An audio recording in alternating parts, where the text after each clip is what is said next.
joy and peace and love and prosperity and abundance and overflow simply because you are.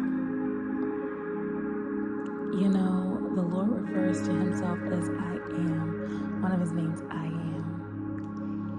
And I want you to know that it's not by your might, it's not by your spirit that you are blessed.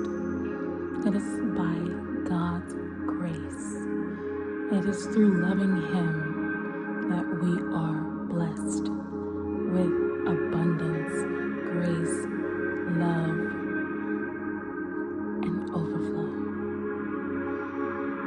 I pray that you rest knowing God's not looking for your performance, but he's just looking for you to love him and seek him diligently, consistently, and to know that you could never be deserving of this thing.